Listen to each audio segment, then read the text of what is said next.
There is a ton of content, I would say on TikTok in particular, but other places. Do you have this symptom? Do you have that symptom? You might have this. Lots of kids are going down lots of rabbit holes where they get very curious about what their, and I'm going to use finger quotes here, symptoms mean, what diagnosis they may have. The casual use of diagnostic terms like OCD or ADHD is very common. It's a problem. It's a problem. Episode 157, my kid has diagnosed herself from TikTok videos. What should I do? You know, I'm just not a big fan of Valentine's Day. Are you? Neither. Well, I feel like for people who are in relationships, it feels like laborious. And I feel like people who aren't in relationships, it just makes them feel bad. Like, I'm not sure there's a lot of upside. You summed it up perfectly. My kids are so into Valentine's Day, but I think all those years of being single and all alone have really weighed on my soul. I will tell you, there are wonderful thresholds to cross in parenting. And for me, one of them is when you no longer have to help your kid provide Valentine's to the entire class. Oh, that is a game changer. I hadn't thought of that. No, it's very nice when that goes away. I love it. I love that. Well, social media can also enhance our feel on that. With people talking about love on social media. And so we're going to talk about TikTok. And I want to read you this letter that we got. Dear Dr. Lisa, my 13-year-old spends a lot of time watching TikTok mental health videos. I'm sure that some of what she's finding there is okay, but I don't know what to do when she mentions her OCD. I really don't think she has OCD, or that she thinks she might have ADHD. I'm reaching out now because I got a call last week from the school after my daughter told a teacher that she, quote, has anxiety that can make it hard for her to do schoolwork.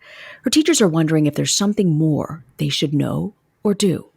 How do I talk to my daughter about this? And what should I say to her teachers? Thank you for your help. Okay. What is the story here, Lisa? Okay. Again, I love our letters. They take us right to the heart of what is happening. This is happening a lot. There is a ton of content, I would say on TikTok in particular, but other places, of all of these videos around, do you have this symptom? Do you have that symptom? You might have this. Lots of kids are going down lots of rabbit holes where they get very curious about what their, and I'm going to use finger quotes here, symptoms mean, what diagnosis they may have. What is described here, sort of the casual use of diagnostic terms like OCD or ADHD, is very common. And it's a problem. It's a problem. So I'm slightly embarrassed to admit this to you, but my daughter had this cough that wouldn't go away. And I saw a video on social media that said to put chopped up onions in her sock. And I was so... In her sock? In her sock for like 10 minutes. I know you're laughing at me, but I was so desperate because like I'm up all night with this cough. And I was like, okay, maybe this will work. But like, I'm ashamed to tell you, even I have like fallen prey to some things like, of course, or surely onions in your sock must work. Okay, that's bananas. I will just tell you that. And it did not work for anybody wondering. It didn't work? I'm shocked. It did not work. But like, okay. I am even susceptible to this stuff. Like, what is happening here? Well, so this is a version of the way in which, I mean, I'm going to use a simpler and probably more generic example. And like, honestly, Rena, like, don't put onions in socks. It's embarrassing, I know, but I had to be honest with everyone because I was desperate. I appreciate it. But, you know, that way in which like WebMD is like, you know, really terrifying. You get a pimple, you're like, then you're sure it's a tumor, right? I mean, this is a version of that. But what's tricky, Rena, and this is really tricky, is it has different ramifications. It has individual ramifications in terms of identity development and how one thinks about oneself. It has social ramifications in terms of, you know, saying I have this, I have OCD. Even, you know, it can annoy people, right? Like OCD, the diagnosis itself, I don't use this term lightly, is torture for people. If you have full-blown OCD, your life is absolutely constrained, paralyzed, limited by the OCD. For people who are suffering with that, or people who are around people who are suffering like that, the casual use of like, oh, that's my OCD, bothers them a lot. And I get it. It's one thing on WebMD to be like, oh, this pimple might be a tumor, right? That's anxiety provoking for the individual. But the self-diagnosis stuff and the using language casually around diagnosis, it takes on a whole new level of concern. Have you seen this? Like kids trying to diagnose themselves this way? Can they really Yeah. do this? Okay, so can they do it?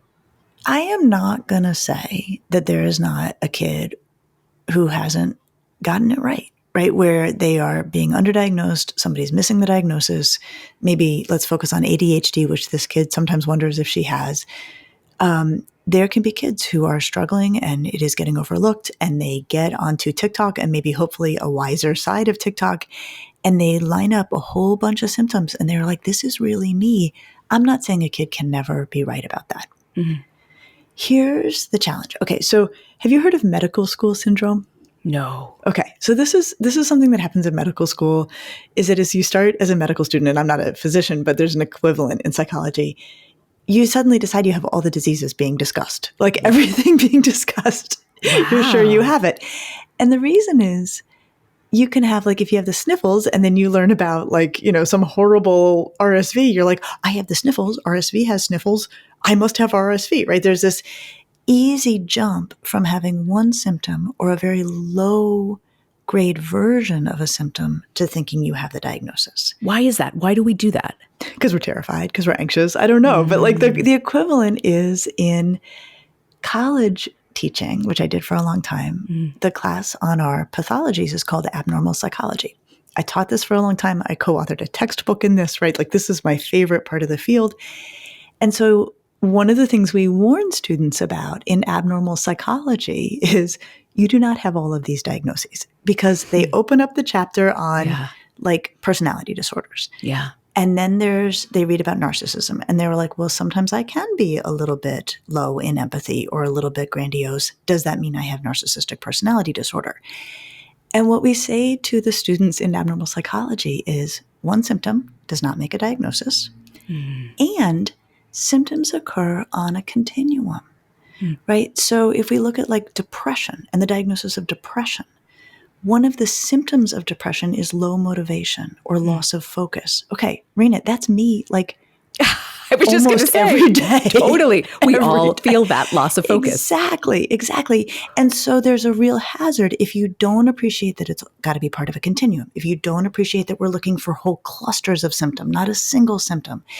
It is very easy for 13-year-olds on TikTok to suffer from medical student syndrome or abnormal psychology undergraduate syndrome, where they do resonate to one description of a symptom, or they do have a very low grade version of a symptom, and then they make the leap that I must have the diagnosis. What do you think is really the worst case scenario in this? Okay. This is really the key question, because kids are doing this a lot. Okay, so I'm going to give you a couple versions of I'll give you the not worst case scenario, but a not great scenario. And then I'll give you what I consider to be a very worrisome scenario. So one thing that is interesting to me is teenagers aren't dumb. There are a lot of teenagers who are like, you don't have OCD. You don't have ADHD. Like, that they themselves are aware that, just because you have some things that line up with some parts of a diagnosis. And I have been fascinated when I've been meeting with groups of teenagers by the gentle way they will say to me, what do you do if you have a friend who's telling you they're depressed, capital D depressed, but you don't really think they're depressed? And what they're saying is, like, these terms are getting thrown around too much, and people are, for lack of a better word, abusing them. And we want to be kind and supportive friends. Like, we don't want to say to them, you're not depressed, get over it. Yeah. But we also don't want to collude in something that we think is inaccurate at best. And then I'm going to say self-dramatizing at worst, right? So one of the not great scenarios is it actually creates fiction with friends, because other peers will be like, nah, and then they'll feel stuck. Are you saying that the teen friends start to lose trust in their friendship because they're like, this person is cuckoo because they're creating something that isn't there? Yeah, I don't know what I'd say cuckoo, but like definitely like they're putting me in a jam because I don't want to seem unempathic, right? And there's a lot of social awareness and decency among teens. Like if I tell you I'm suffering, your friends are going to be like, good friends are going to take your suffering seriously. Mm-hmm. So they want to take the kids seriously, but they also feel really torn because they're like, I don't think you've got the diagnosis you say you have, right? Or I think that's unlikely. Or that kid over there, that kid is ADHD. You are having a hard time focusing today, right? And so it can put their peers in an awkward position. Okay, what happens next? Who knows, right? Some peers may confront it. Some peers may let it go. Some peers may find distance. Some, it can go a lot of directions. But I just want to say that even among the 13-year-olds, and certainly then among 14, 15, 16, this stuff doesn't always fly that well. And we want to be mindful of that. Okay, so that's one version of a not great scenario. Here's a much more concerning version of things. You know this. I know this. Being 13, 14, 15, you're constructing an identity, right? You're getting a sense of who you are and what you're about, right? And don't you have such vivid memories, Rena, of do you remember the kids who were came back to school as a skater kid one year? Do you remember that? Yes. You said goodbye in 8th grade and they were preppy. My kids say they're emo kids. Yes. That's, and which I didn't even know what that was, but we call them, maybe it's goth. Is that the right? I think goth was a precursor of emo. Yeah, but some people showed up after summer in a totally different identity. Yeah. Right. And it's got a lot of outward signaling. Okay. That can be short-lived. It can turn into something perfectly fine. It can be wildly creative. Emo on its own is not inherently problematic. But one of the things I have seen happen in my clinical career is where kids latch onto a diagnosis, say 8th, 9th grade, right, which is right around where this kiddo is age-wise, and they're like, I have depression, right? And that becomes a sense of their organizing identity, and they call it I have it, this is a factory setting, there's not, this is just going to be something I have, I live with, and that they use that then to, guide who they're going to hang out with. Other kids who, understand this or that they feel understand this. They may not put themselves out to do things. They may feel limited in their capacities as a result of this. And it can really foreclose, I think is probably the best way to talk about it. If kids organize their identity around a diagnosis, whether it's accurate or not almost sometimes, it can foreclose all sorts of developmental possibilities that we would love to stay on the table.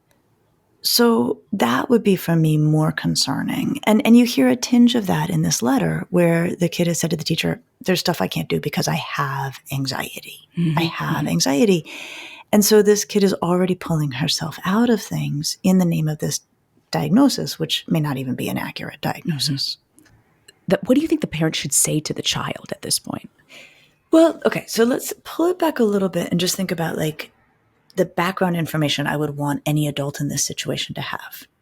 Part of what has emerged, and this is in the letter, is this, and we were just talking about this, I have depression or I have anxiety. That one of the misunderstandings that circulates among young people in particular is that these are permanent states. And what I will say is, oh, no. We're really good at treating a lot of these things. So even if it's accurate, right, we'll come back to the question of whether it's accurate or not, but even if it's accurate, I think that this is a point we want to all get clear on, which is we are very good at treating anxiety. There are many, many options for treating anxiety. It's probably the thing we treat best.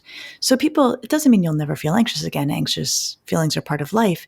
But for pathological levels of anxiety, we're really good at helping get that under control. People can feel better. They don't have to live with this. Depression, honestly, if it's full-blown depression, it's more like diabetes. It has to be managed over time. But just like you can manage diabetes, you can manage depression, and people can live rich, full lives where depression is not organizing things for them. There are some diagnoses that we don't cure, right, that are part of a person's life, right? There are things like schizophrenia. There are things like autism, right, where they are much more grounded in the biology, and, we can't right now make them go away all the way. We manage those.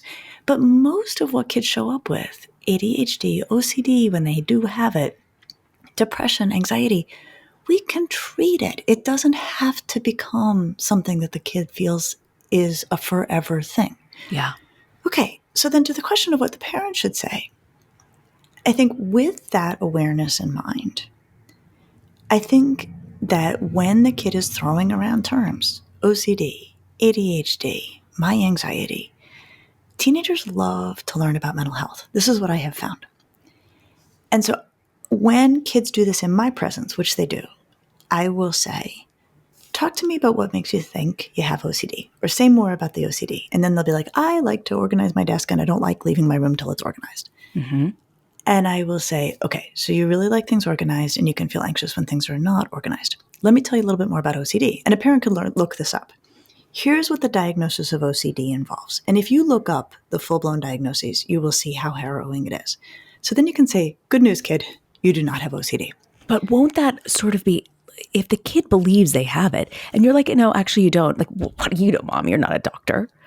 Well, that is a good point, right? So one of the things you could do is you could do it together, right? You could say, look, TikTok can be good for lots of things. I would never have you diagnosed off of TikTok. Let's go to the American Psychological Association's website and learn about OCD together. Let's learn about this. So you can give them full, and I won't rule out the possibility that the kid will say, actually, there's a lot I haven't told you. And actually, I have to count to 300 every night before I fall asleep. And if I don't do it in the right way, I have to do it 10 more times, right? So, right, leave the door open. Maybe there's more that you don't know. But go to the real information and engage teenagers in learning about it because they love it. And when teenagers say to me, our friend is saying they're depressed, we don't think they're depressed. I will say, okay, well, here's what you need to know. Here's what depression is, and here's what sadness is. And I walk them through. Here are the symptoms of depression. Here's how we make the diagnosis. It's a complex process, but we're very clear on it. And here's what sadness looks like. And they will often say, yeah, our friend is sad. And then I'll say to them, okay, so you go back to them. You don't have to tell them they don't have depression, but you can say, you are feeling really sad. How can I be of help?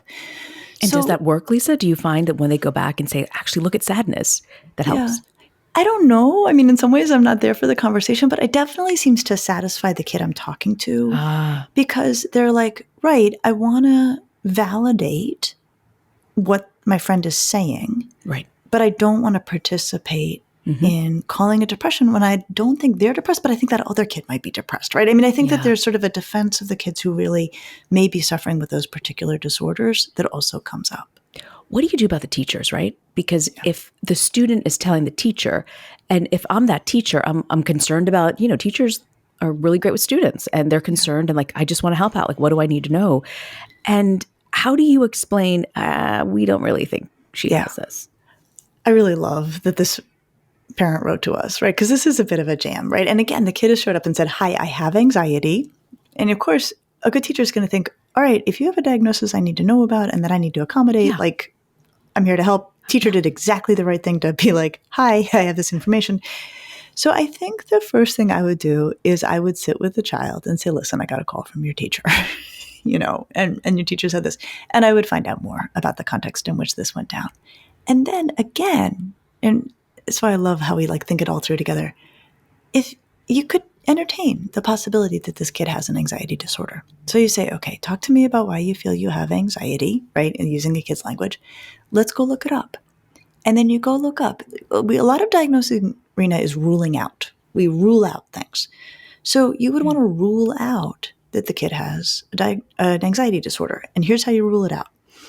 If the kid is anxious when nothing's wrong, they might have an anxiety disorder.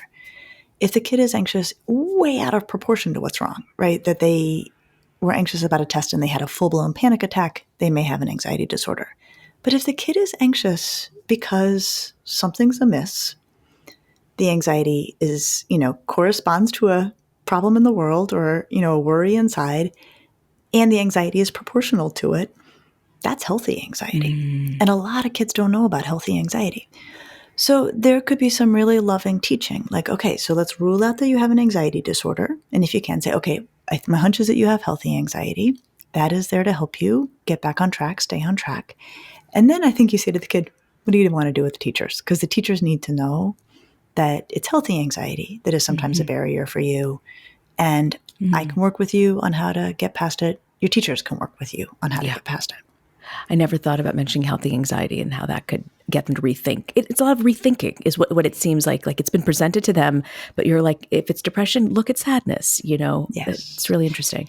Well, and again, like this gets to the continuum piece, right? That everybody experiences anxiety. And then when there's so much messaging around us that all negative emotions are pathological, people are like, I have anxiety, I must have an anxiety disorder. Okay. Also, I will just say, as psychologists, we completely blew this to call everyday nerves anxiety and to also call the diagnosis anxiety. Like we have not helped the situation.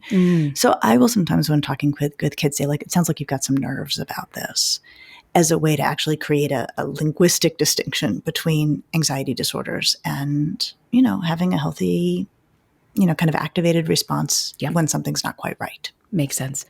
Can you just give us your little quick guidebook on if you find yourself in the situation, your child is self-diagnosing something, you really don't believe they have it. What are like the 3 steps you think we should take?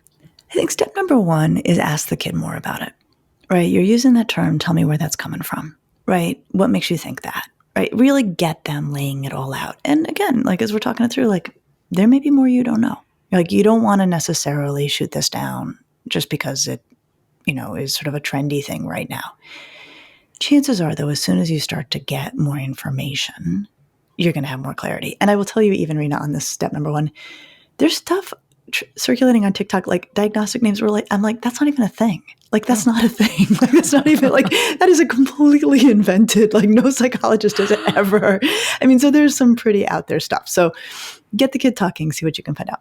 And then number 2 is take seriously whatever it was that got them thinking they had the concern, right? So if they're like, I don't know, sometimes I feel like I can't turn in my work because it's just not perfect, right? That may be where the kid comes up with the idea that they have OCD. Well, then take that seriously. Okay, what do you want to do? You're right, the work doesn't have to be perfect. How can I help? So as long as the kid's concerns are being addressed, they're often pretty ready to let go of whatever, term they've come up with to describe the concerns, even however ill-fitting that term can be. And I think 3, understand that teenagers love to learn about mental health. I really love this about them. Well, they're talking about it all the time. And they take it very seriously in themselves and their peers, far more than any generation before them. And they want to get it right? Work with the assumption that they want to get it right, that they do not want to be in this parallel invented universe of diagnostics. We have an actual scientific universe of diagnostics. And so inviting them in, going and looking at the American Psychological websites, American Psychological Association's website about disorders, helping them find good media information, right? And this is a media literacy conversation, right? And you can actually say the same thing. And if you have a medical concern, please do not take it to TikTok, right? And maybe don't even take it to WebMD. We will take it to your pediatrician, right? I mean, making that argument, like that it's like other things. Like if it's serious, we do not go to TikTok to try to get information about it. I can't tell you how badly I wanted to believe those onions were Rena, I love you, but come on. I know. But sometimes when you're in a vulnerable state and you just... But I'm trying to even imagine the mechanism for how that will work. I mean, I'm not saying I haven't looked on WebMD. Lord knows I have. Don't worry about the mechanism. Her room smelled of onions for 48 hours. I bet. Now you have a new problem. So maybe the cough then becomes lesser of a problem when you've got a stinky room. It doesn't bother you so much. Well, thanks for walking us through this, Lisa. What do you have for us for Parenting to Go? Teenagers make sense. That's what I have for us for Parenting to Go. That they will bring sometimes some of the loopiest stuff our way, right? I mean, there are teenagers who have used TikTok to decide that they have dissociative identity disorder, which is our new term for multiple personality disorder. It is highly unlikely that most of them have such a unusual and rare diagnosis. But there's something behind it. When a kid comes to that conclusion, it happens for a reason. It's something in what they read attached to something that they were thinking or feeling. And so our job as people who love teenagers is however they bring it to us, even if it is off-putting or, just totally outlandish in some ways, do not dismiss them. Ask, tell me more. What made you think that? Where did you see it? Talk to me about this. you will get to a conversation that you probably need to have. Big takeaway for me always with you is conversations with your kids. You can never have enough, and the good that it can do. Because sometimes they're hard to have, but Yeah. can make a difference. Absolutely. Thank you, Lisa. And next week, I'm really excited for our guest. We're going to have Dr. Sue Varma, who's going to talk about her new book, Practical Optimism. I'll see you next week. I'll see you next week.